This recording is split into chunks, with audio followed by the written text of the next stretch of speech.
ये गलत नहीं। खुर्शीद भाई समझाया नहीं है, समझाएंगे। कुछ सज्जादों ने बेड़ा गर्क कर रखा, कुछ सज्जादों ने। मैं कहता हूं कि दीन का सबसे बड़ा काम हुआ भी खानकाहों से है, और आज सबसे बड़ा नुकसान दीन का कुछ खानकाहों ही से हो रहा है। एक चीज है, कुछ दिन पहले इस इलाके में एक जगह आना हुआ था रिजा भाई, तो पता ये चला जबरदस्ती का मजार है। मैंने उसको बुला के सज्जादा को पूछा, भाई पता ही सज्जादा क्या मुसलमान नहीं लग रहा था शक्ल से। हाँ, मैंने कहा भाई मजार किसका है? कह रहा सच बता दूं। मैंने कहा झूठ बोलेगा क्या? मैंने कहा देख, साबिर फाक की नगरी तो नहीं है साबिर वाली, अगर झूठ बोला तो फिर जला नहीं सकते तो जलन तो पैदा कर ही सकते हैं। सही बता। कहने लगा बताए यहाँ पे ना एक बुजुर्ग निकलते बढ़ते बैठा करते थे। ले भाई ले, बुजुर्ग बैठा करते थे। किसने बताया? कि हमने परदादा से सुना था। कौम पूरी गिर गई जाकर के। वो कह रहा मैं छू दूं तो खुशबू नहीं जाती। मुझसे कह रहा हाथ लाओ, ऐसे कह रहा ये तमाशे हमें न दिखा बेटे, हम एक थप्पड़ मारते 7 पुश्तों तक गूंज आती है। कुछ उसके बात कर रहे हैं। देखो निकलो यार इन तमाशों से, खुदारा निकलो। कब तक तबाह होते रहोगे ऐसे? कब तक? निकलो इन तमाशों से। कह रहा निकलते बढ़ते यहां बैठते थे तो तूने मेला लगा लिया है। महबूब फरमाते हैं जमीन पे सबसे अच्छी जगह मस्जिद होती है, तुझे पूरी जिंदगी एक दिन भी जाने का मौका नहीं मिलता है। तेरे दादाजी से अच्छा कह गए, वो तूने पन्नी बांध ली। हाँ, झंडे लगा के बैठा वहां पे, और जिसको नबी ने अच्छा कहा हो वहां तुझे जाने की वक्त नहीं मिलता है। बता, तेरा दादा सच्चा है कि मदीने वाला सच्चा है? कौन सच्चा है? जोर से कौन? सबसे आला वो औला, सबसे बाला वो बाला। बस ये कंडीशन हमारी कौम की। अंध वक्त उधर ही नहीं है, इधर भी है, इधर भी है। माफ कीजिएगा, सुन लेंगे थोड़ी कड़वी बातें। अल्लाह करे ये तमाशा निकल जाए।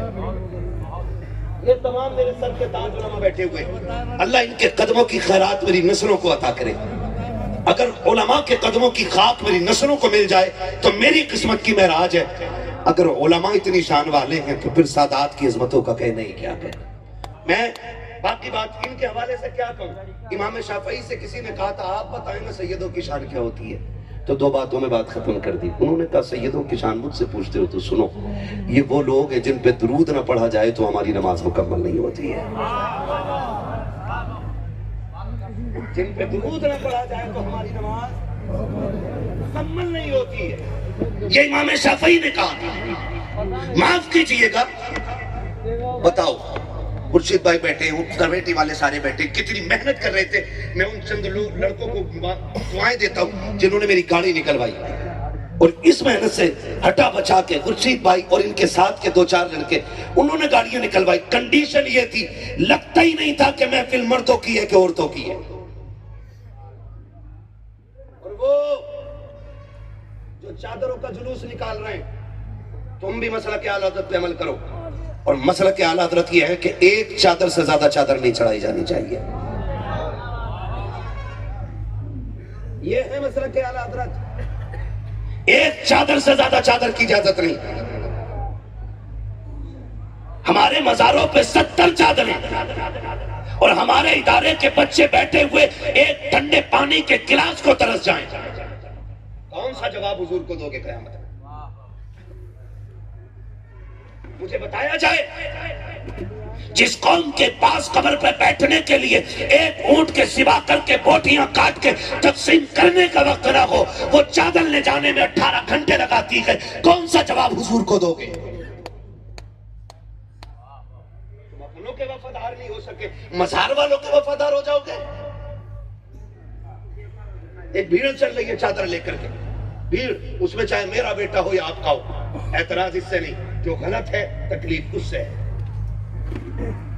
तकलीफ उससे। आप जी चादर लेके क्यों घूम रहे? कब बाबा के कलंदर हैं हम, बाबा के मलंग हैं हम, बाबा के दीवाने हैं हम। मैं पूछना चाहता हूँ, ये जो मजार में लेटा हुआ शख्स है, इसकी कभी तहज्जुद कज़ा नहीं हुई होगी, इसकी कभी चाश्त कज़ा नहीं हुई होगी, इसकी कभी इशराक कज़ा नहीं हुई होगी।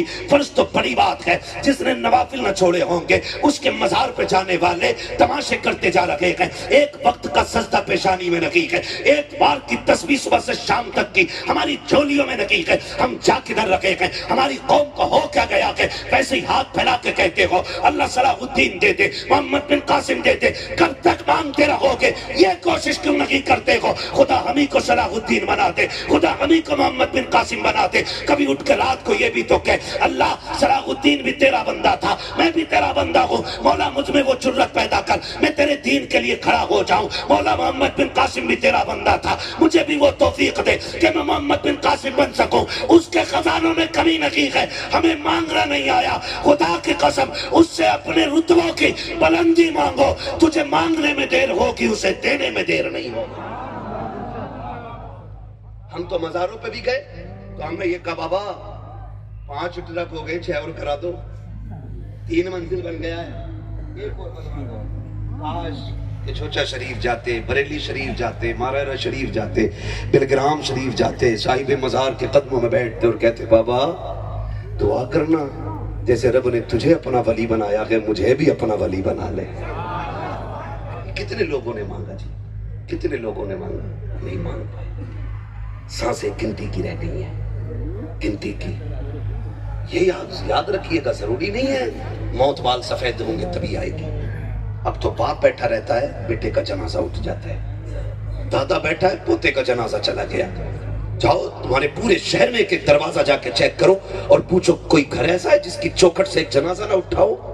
कोई कहेगा हमने 5 जनाजे उठते देख लिए, कोई कहेगा 3 देखे, कोई कहेगा मैंने 6 देखे, कोई कहेगा मैंने 7 देखे। एक दिन ऐसा आएगा यार महफिलें होंगी और हम नहीं होंगे, ये याद रखिएगा। आज हम ऐलान सुनते हैं फलां नहीं रहा, फलां नहीं रहा, एक दिन वो आएगा, लोग हमारे नाम का ऐलान करेंगे और हम बेसुध होके पड़े होंगे। कौन सी तैयारी की हमने, कौन सी तैयारी की हमने? खुदा रहा बदलो यार। ये शिकायत तो सभी को है ना, कौम की बेटियां मुर्तद हो रही हैं, कौम की बेटियां हाथ से जा रही हैं, कौम की बेटियां मजहब छोड़ गई।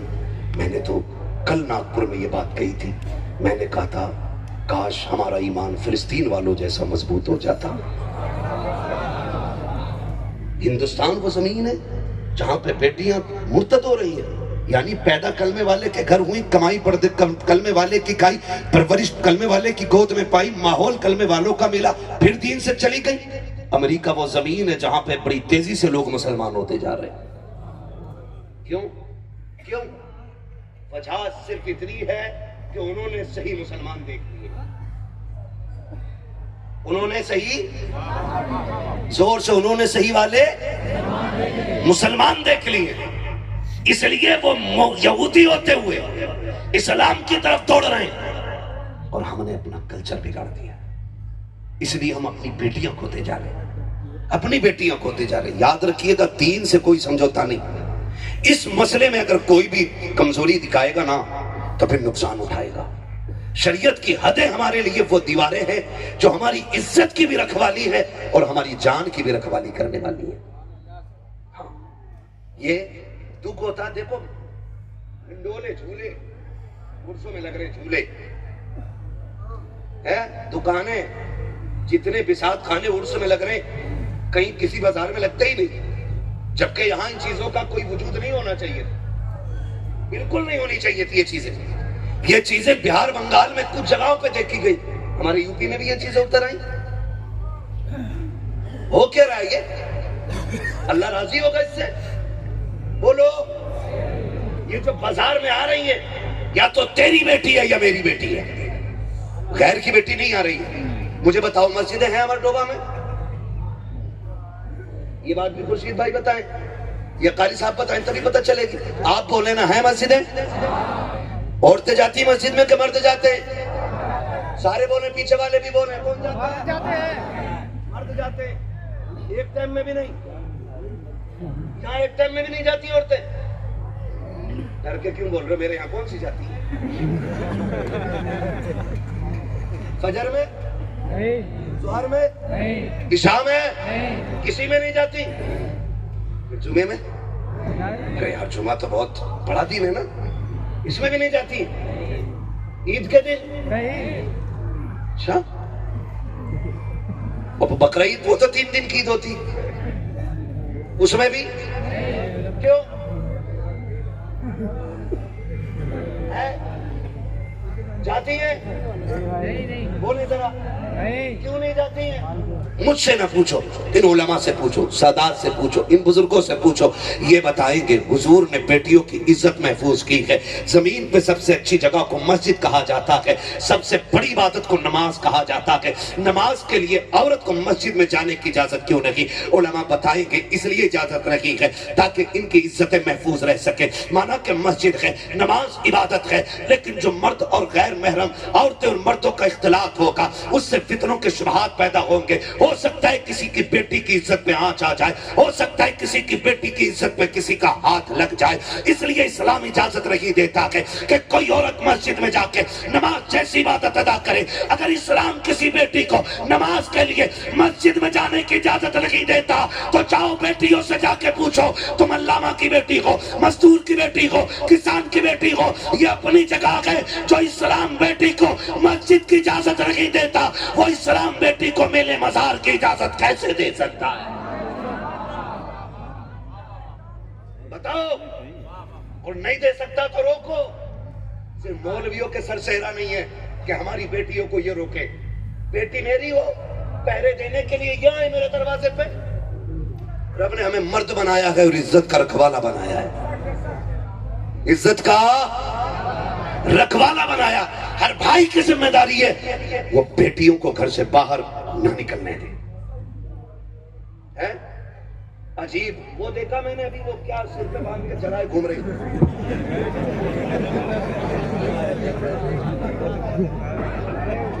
अजी तुम्हें पता होगा वो क्या था?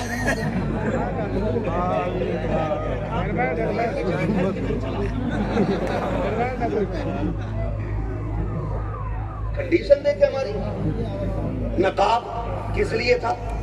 बोले जोर से, सारे बोले पर्दे के लिए। और ये जो लाइट जला के रखी है ये किसके लिए? ये अंधों के लिए। देख रहे थे वो भी मिट्टी पे देख के ये बिजली का किधर। माफ कीजिएगा, आज नकाब की कीमत 2500 से लेकर 18,000 तक, लेकिन इज्जतें महफूज नहीं। कल की औरतों के बदन पे लगने वाली चादरों में पैबंद 17 थे, लेकिन बेइज्जती का एक भी दाग नहीं था। आज नकाब तो साफ है लेकिन दामन दागदार है। क्या करोगे ऐसे नकाब का जो बेटियों को इज्जत की बजाय जिल्लत की तरफ धकेल दे? मैं पूछना चाहता हूं, यूं ही जन्नत मिल जाएगी? यूं ही जन्नत मिल जाएगी? ये जो तुम्हें 16 बेटे दिख रहे हैं ना, ये इन्होंने बेगैरत माओं का दूध नहीं पिया होगा। इसलिए कि अल्लाह जिन्हें कुरान देता है ना, वो कुरान वाले बेगैरत माओं की गोद में नहीं बल्कि गैरत वाली माओं की गोद में आया करते हैं। ये याद रखिएगा, मैं खुल के बात कर रहा हूं।